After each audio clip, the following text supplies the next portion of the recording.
Hola chicos, en este video nos va a tocar analizar cómo era la estructura social, cómo era la sociedad de los antiguos egipcios. Van a ver que hay muchas cosas que son bastante parecidas a lo que ya estudiamos de los sumerios y en otras cosas van a ver que hay alguna diferencia. Vamos a empezar.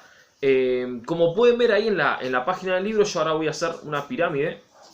Hablando de Egipto, justamente, hay que hacer una pirámide. ¿Por qué hay que hacer una pirámide? Porque en Egipto, en la sociedad, no eran todas las personas consideradas exactamente iguales, sino que era una sociedad jerarquizada. Se planteaba que había algunas personas que eran más importantes y que tenían más derechos, y se planteaba que había otro conjunto de personas que eran menos importantes y que por eso tenían menos derechos. Repito, no es como hoy en día en que somos todos exactamente iguales en la cantidad de derechos. Entonces, en la cima de todo, si yo les voy mostrando el dibujo que vamos haciendo, que los invito también a ustedes a que lo vayan haciendo en su carpeta. Si nosotros tenemos que hacer la pirámide social del antiguo Egipto, vamos a ponerle el título: pirámide social. Si nosotros, ahí estamos. Si nosotros tuviéramos que hacer la pirámide social del antiguo Egipto, en la cima de todo, en la punta de todo, arriba de todo, tendría que estar sí o sí el faraón. Ahí lo van a poder ver también en la página del libro. En la cima de todo, arriba de todo, tiene que estar el faraón. Que el faraón tiene una particularidad. Yo ahí le estoy haciendo la coronita que tenían la coronita típica de los faraones, que la vimos en el video anterior, en el power anterior. Los faraones tenían una particularidad, eran diferentes a todos los otros reyes de la antigüedad. ¿Cuál era la particularidad? Que los faraones eran considerados un dios en vida. Los egipcios creían que el faraón era efectivamente un dios, creían que tenía poderes divinos, que podía hacer milagros, que justamente era un dios. Los otros tipos de sociedades, por ejemplo, no sé, los sumerios o los babilonios que vimos, o muchos otros tipos de sociedades, creían que el rey era un ser humano normal, pero que era descendiente de los dioses, pero que era un ser humano normal, y que se podía comunicar con los dioses, que podía decirle, no sé, a los dioses: che, dioses, vamos, ayúdennos, está lloviendo poco, tenemos poca cosecha, ayúdennos, denos una mano que se largue a llover un poquito, así podemos sembrar. Creían eso. Ahora, yendo a los egipcios creían que los faraones eran un dios, creían que los faraones tenían la capacidad, tenían el poder de hacer crecer el agua del río Nilo y después que se vuelva a volver a su cauce. ¿Por qué era importante esto? Porque el río Nilo, lo que hacía, nosotros ya estudiamos cuál era la importancia. Sin el río Nilo, Egipto no se podría haber desarrollado nunca, jamás. El río Nilo llegó a un momento en donde, por un montón de lluvias que se acumulaban, el agua se salía de su cauce, como que el río desbordaba, por así decirlo. Y después el río volvía a su cauce normal, volvía al curso de agua como se da normalmente. Imagínense, no sé, por ejemplo, capaz que cuando llueve mucho, vieron que el agua circula por las calles, pero ¿qué pasa si llueve mucho? El agua se desborda y se va a las veredas también. Bueno, con el río Nilo pasaba algo así. El agua iba por el río hasta que llovía mucho y se desbordaba y se iba a las veredas, por así decirlo, entre comillas. Ahora, ¿qué era lo que pasaba? Cuando el agua volvía al curso normal, ¿cómo quedaba esa vereda? ¿Cómo quedaba la parte al lado del río? Y quedaba toda mojada, exactamente. No solamente quedaba mojada, sino que además se depositaban una serie de sedimentos arriba del río Nilo, se depositaban una serie de sedimentos que hacía que esa tierra sea mucho más fértil. Ahí se podía sembrar muchísimo más y salían un montón más de semillas. Entonces ahí se podía producir muchísimo más. Ese era el milagro del Nilo, que ahí lo pueden leer también en el libro. Ahora, ¿cuál es la importancia con respecto a esto? Los egipcios creían que ese río se desbordaba y se volvía a su cauce normal gracias al faraón. Creían que el faraón tenía poderes de un dios que lo hacía desbordarse y después volver a su curso normal. Entonces, según los egipcios, para los egipcios, el faraón era el más importante de todos porque era el que permitía que el río se desborde para poder sembrar. Sin la siembra, o sea, sin esos poderes que creían que tenía el faraón, no se podía hacer absolutamente nada. Entonces, bueno, el faraón, ahí lo pueden leer en el libro, tenía, no solamente era considerado un dios, sino que también se encargaba de todas las cosas relacionadas, o de las cosas más importantes relacionadas con el gobierno. Por ejemplo, fíjense, ahí lo dice muy bien, era el que decidía qué hacer, era el que decidía qué obra pública había que hacer, era el que, por ejemplo, que mandaba al ejército si había una guerra, era el último juez, si había una disputa de algo, che, esto me pertenece a mí, no, me pertenece a mí, si había algún lío, qué sé yo, el que resolvía todo era el faraón, la palabra del faraón era palabra sagrada, no se podía contradecir, y era el que manejaba todas esas cuestiones. Entonces, en la cima de todo estaba el faraón y su familia. Ahora, Egipto, lo vamos a ver la clase que viene, no era un territorio chiquitito, era un territorio gigante, fue un imperio enorme, y no lo podía gobernar una sola persona. Entonces, el faraón, para poder gobernar, tenía lo que se llaman los funcionarios, que eran los que estaban directamente abajo del faraón en la escala social. ¿Quiénes eran estos funcionarios? Bueno, fíjense que en el libro nos habla de tres distintos. Por un lado nos hablan de los visires, por otro lado de los nomarcas, y por último de los sacerdotes.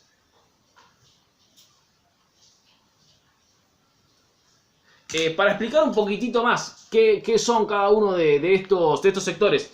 Los visires son como si fueran los ayudantes personales del faraón. Capaz que, no sé, había dos problemas al mismo tiempo y el faraón no podía estar en dos lados al mismo tiempo. Entonces había una persona de su confianza que le decía, bueno, mira, vos encargate de solucionar este problema que yo voy a solucionar el otro. Entonces, donde estaba este visir era como si fuera la palabra del faraón. Eran estas personas de mucha confianza, en donde que el faraón confiaba en ellos para solucionar estos problemas. Los nomarcas serían como si fueran los gobernadores de hoy en día. Esto es algo importantísimo. Voy a hacer un dibujo acá para que se entienda un poquitito mejor. Si un territorio es gigante, estoy haciendo un dibujo cuadrado para que se entienda, un rectángulo para que se entienda mejor. Si un territorio es muy grande, una sola persona no lo puede gobernar. Entonces, ¿qué es lo que se hacía?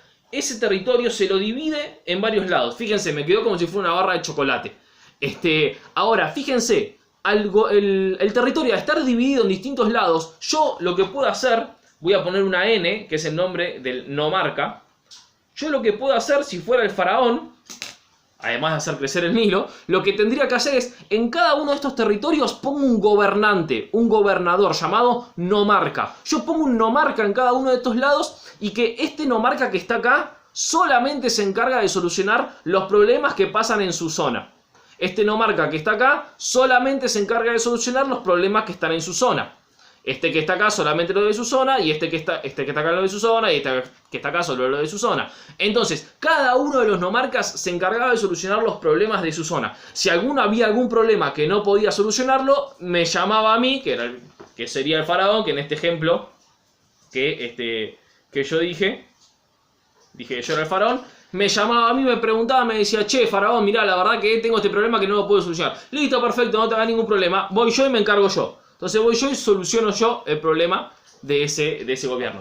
Hoy en día, por ejemplo, acá en Argentina no tenemos nomarcas, lo que sí tenemos es gobernadores. Argentina es un territorio amplísimo, es un territorio gigante, es enorme, y está dividido en 23 provincias. Y cada una de las provincias tiene un gobernador. Nosotros tenemos un presidente, que es el presidente de todo el país, y después cada una de las provincias, a su vez, tiene un gobernador distinto. Por ejemplo, si hay un problema en la provincia de Buenos Aires, el que se encarga de solucionarlo es el gobernador de Buenos Aires. Si hay un problema en Entre Ríos, el que se encarga de solucionarlo es el gobernador de Entre Ríos. El gobernador de Buenos Aires no se puede meter en los problemas de Entre Ríos. Así como el gobernador de Entre Ríos no se puede meter en los problemas de Buenos Aires. Bueno, lo mismo pasaba con el nomarca. Y si hay algún lío, algo especial que no sé, que no lo pueda solucionar, bueno, para eso está el presidente, para solucionar los problemas también de todo el país. Lo mismo pasaba con los antiguos egipcios, con el faraón y con los nomarcas.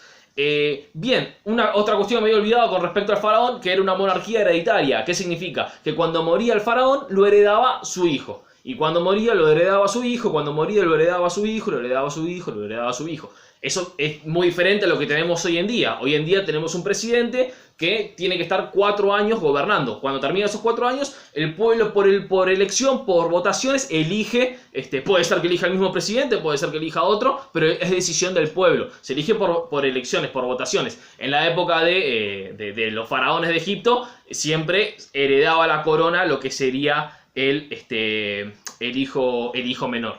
El hijo mayor, perdón. Aunque a veces había problemas, porque capaz que había algún hermano del faraón que no quería que el hijo del faraón herede su corona, sino que quería hacerlo él. Entonces, capaz que a veces había guerras entre tío y sobrino, o capaz que el faraón moría sin hijos y tenía 2 hermanos. Y bueno, ¿y cuál de los 2 hermanos se queda con la corona? Los 2 querían ser faraones, capaz. Y eso trajo muchísimos problemas, que ya los vamos a ver en el video que viene. Entonces, bueno, fíjense, yo a propósito, puse en la cima estos grupos que son los que se llaman, en esto sí es bastante similar a lo que vimos en los sumerios, son los grupos privilegiados. Fíjense que ocupan un lugar, si bien están en la cima, ocupan un lugar muy chiquitito, en la cantidad de personas que eran estos grupos privilegiados. Estos grupos privilegiados, por ejemplo, eran los únicos que sabían leer y escribir, lo mismo que en los sumerios. Había visires, los nomarcas, sacerdotes, también había escribas que se encargaban de escribir. Ya vamos a ver cómo era la escritura de los egipcios. Y después teníamos los grupos no privilegiados. Los grupos no privilegiados. ¿Por qué hablamos de privilegiado y no privilegiados? Recuerden, los grupos privilegiados eran los que tenían más derechos, eran los que podían hacer mayor cantidad de cosas, tenían permitido hacer un montón de cosas, y los grupos no privilegiados eran los que no se les permitía hacer determinadas cosas. Por ejemplo, si había que tomar una decisión sobre, bueno, a ver, hay que construir, qué sé yo, no sé, un templo. No sé, vamos a hablar como si fuéramos egipcios. Hay que construir un templo para Osiris o un templo para Ra. ¿Para quién lo construimos? Y bueno, no se le preguntaba a los no privilegiados, no se le preguntaba al pueblo a quién querían. Tomaban las decisiones a lo de arriba nada más. Los funcionarios decían, no, mira, la verdad que Osiris ya tiene muchos templos, Ra tiene muy poquitos, vamos a hacerle un templo a Ra. Entonces capaz que otro decía, no, mira, Ra la verdad que tiene muchos en otro lado, Osiris, un templito más para Osiris, la verdad que no vendría mal. Bueno, pero solamente lo debatían entre los grupos privilegiados. No se les preguntaba a los de abajo si querían, si no querían, si les gustaba, si no les gustaba. Absolutamente nada. ¿Y de qué se dedicaban? ¿A qué se dedicaban estas personas? ¿De qué vivían estos grupos no privilegiados? Bueno, una gran cantidad de personas que no eran esclavas. Estos grupos no privilegiados a su vez se dividen en los que eran esclavos y los que no eran esclavos. Los que no eran esclavos podían ser comerciantes, podían ser artesanos, o en su gran mayoría podían ser campesinos. Repito, podían ser comerciantes, acá no escribí la palabra completa porque no me entró en la pirámide. Comerciantes, podían ser artesanos o podían ser campesinos. Obviamente los comerciantes se dedican al comercio, a comprar más barato y vender más caro, y así ganar dinero y proveer de los bienes a las otras personas. Los artesanos son los que se encargan de producir cosas, por ejemplo, pueden fabricar muebles, fabricar espadas, fabricar carros, fabricar ropa, las cosas que se necesitan. Y los campesinos eran los que se encargaban de sembrar. Y después, abajo de todo, en la pirámide social, teníamos a los esclavos, en la base de todo. Que, como habíamos estudiado previamente, esto es lo mismo que con los sumerios, podía haber esclavos por deuda y esclavos por guerra. Eso ya lo habíamos explicado. Si alguien tenía una deuda, pasaba a ser esclavo de una persona hasta que le pagaba la deuda, y si era por guerra, significa que tu pueblo había perdido una guerra contra los egipcios. Entonces, como vos sobreviviste, tu vida dependía, por así decirlo, de lo que quisieran hacer los egipcios, entonces pasabas a ser un esclavo por guerra.